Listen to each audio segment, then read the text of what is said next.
Micah Parsons saga just keeps dragging on, and the latest update from the Cowboys OTA sessions didn't change much. Parsons was once again a no-show at the organized team activities, which isn't exactly a surprise at this point. It almost feels like his attendance so far has depended on how much the coaching staff wants him around for certain team-related meetings or strategic stuff. When there's a strong push from the coaches, he shows up. But for the non-mandatory parts, he's clearly holding back, waiting on that new contract. It's a frustrating situation because if Parsons had the deal done, you have to imagine he'd be more involved, even if he took a more laid-back approach like some other stars who don't always show up for every OTA. Right now, it feels like the whole thing is dragging longer than it should, and honestly, it's kind of exhausting to keep circling back to this topic. The urgency just isn't there, at least not publicly. You'd expect the front office to make this a priority and get it squared away ASAP, because Parsons is clearly a cornerstone for the franchise. Instead, it looks like the Cowboys are playing the same game they've played before, knowing the cost, maybe hoping the agent or the player will blink first, dragging it out until the last possible minute. Meanwhile, the player sits on the sidelines and fans are left wondering what's going on behind the scenes. The deal could absolutely be done right now. Everyone involved probably already knows what the numbers are, and it's just a matter of putting pen to paper.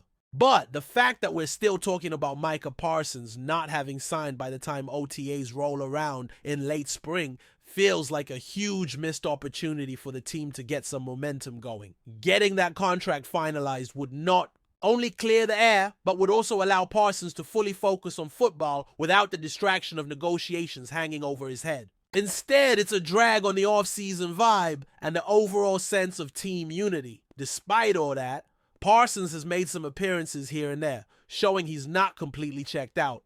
He's been around for certain leadership sessions. The coaches seem to be pushing him to attend. That's a good sign, showing that he's still invested in being a leader on the team, even if he's not fully participating in every workout. It's a complicated balancing act, but it's clear the team and the player are navigating this situation carefully, trying to find common ground while the contract drama continues to simmer in the background. On the offensive line front, there's a name getting some serious buzz: Tyler Gayton. The coaching staff has been praising him quite a bit lately, especially head coach Brian Schottenheimer, who has openly talked about how impressive Gayton's offseason work has been. Gayton hasn't missed a day of practice. He's been one of the first players in the building every day, and it's clear he understands how critical this season is for him. The offensive line struggled last year, and the Cowboys really need a solid performance from their left tackle if they want the offense to function properly. Gayton looks like he's committed to leveling up his game, not just physically, but technically as well, adapting well to the coaching changes on the line. It's encouraging to hear that Gayton is embracing the professional demands at a whole new level, recognizing that being in shape isn't enough. It's about being in football shape. He's taking that step up seriously, and it might make all the difference in a unit that desperately needs improvement. Coach Schottenheimer's comments about Gayton feel like a strategic boost to his confidence, maybe even a public signal that the team believes in him despite the challenges he faced last season. The hope is that this optimism translates to consistency and better play on the field when the games start counting. Switching gears to the linebackers, the nickel package has seen some interesting personnel choices. Kenneth Murray and Jack Sanborn have been the primary starters in nickel situations, edging out guys like Maurice Hurst and Dion Clark. That makes sense given Murray's experience and status as one of the highest paid linebackers on the roster. He's the veteran presence, the guy with traits that coaches love.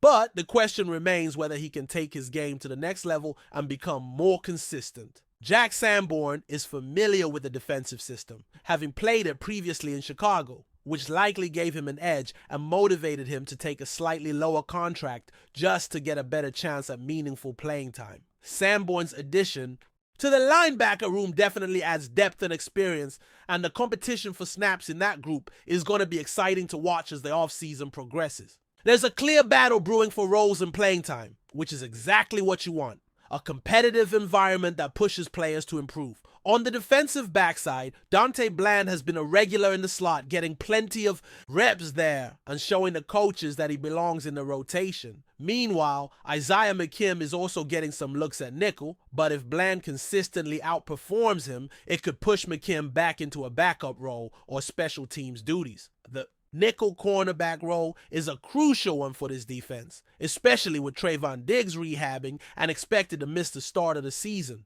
Diggs' absence leaves a gap, and the team is trying different options to see who can step up.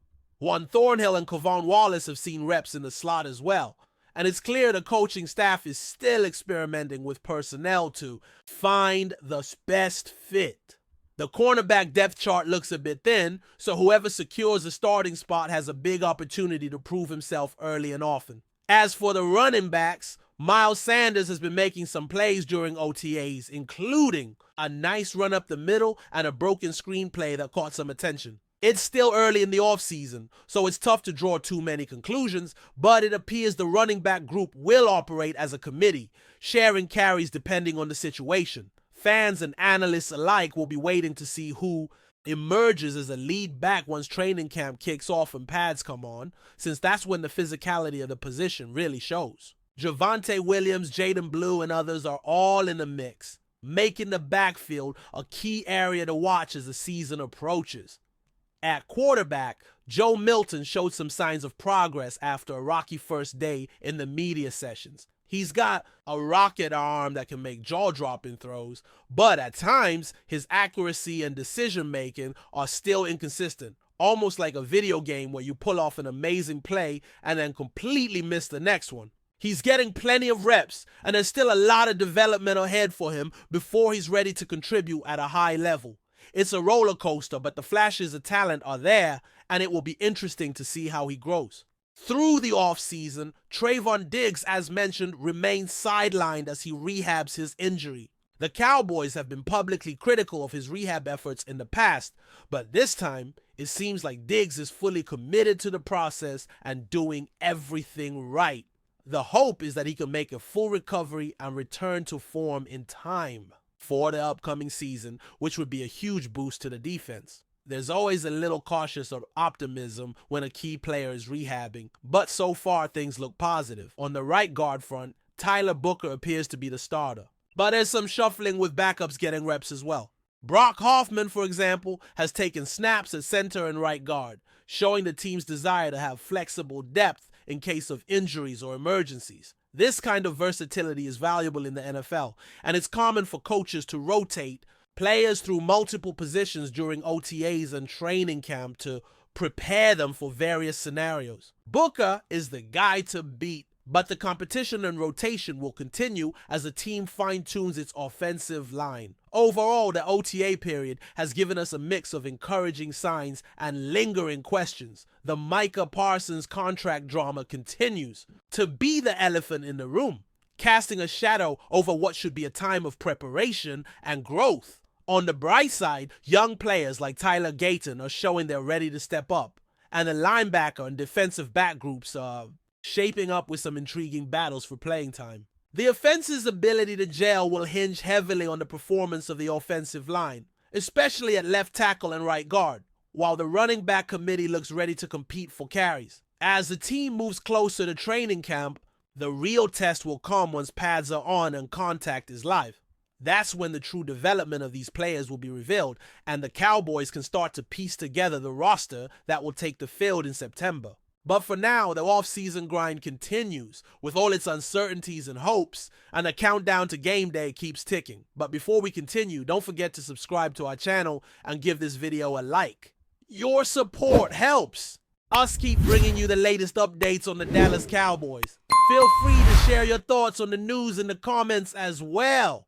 In a development that's sending shockwaves through the NFL community, whispers are growing louder about Tony Pollard's alleged frustrations with the Dallas Cowboys organization. Known for his electrifying runs and vital role in the Cowboys' offense, Pollard has suddenly become the center of a swirling rumor that suggests he might be ready to break away from the franchise. Sources close to the situation hint that Pollard has quietly broken his silence, expressing dissatisfaction with the team's management and strategic decisions. Though no official statements have been made, insiders claim Pollard's comments have been more pointed than ever before. fueling speculation that the talented running back's patience could be wearing thin. The suggestion is that behind closed doors, Pollard is voicing criticism over his role in the offense and the direction the Cowboys are heading. Fans and analysts alike have picked up on subtle signs, ranging from body language during games to his social media activity. That something may be amiss. The Cowboys, a team with a storied history and high expectations, have faced challenges this season, and Pollard's rumored discontent only adds fuel to the fire. Could this be a sign of locker room unrest? Or perhaps a strategic move by Pollard to leverage a better contract or role within the team? The rumor mill is also buzzing with speculation that Pollard might be exploring options beyond Dallas. With his impressive stats and dynamic play style, several teams could be eager to acquire a running back of his caliber if the Cowboys decide to part ways. Whether this is just typical offseason drama or the beginning of a seismic shift in the Cowboys roster remains to be seen. One thing is clear, if Tony Pollard's alleged criticisms are genuine, they could signal deeper issues within the Cowboys. Our organization, for a player often praised for his work ethic and team spirit, to suddenly detonate against his own squad would be a startling development. As the NFL world watches closely, the big question remains: will Tony Pollard stay loyal to Dallas? Or is this just the first sign of an imminent breakup? For now, the Cowboys are tight-lipped, and Pollard remains focused on the field. But if the rumors hold any truth, this could mark the start of one of the most talked-about storylines of the NFL season. Stay tuned, because the drama surrounding Tony Pollard and the Dallas Cowboys might just be heating up. That's it for this update. If you enjoyed the video and want to keep receiving exclusive news about the Dallas Cowboys, please subscribe to our channel and give this video a like. We always look forward to your comments and opinions. See you in the next video.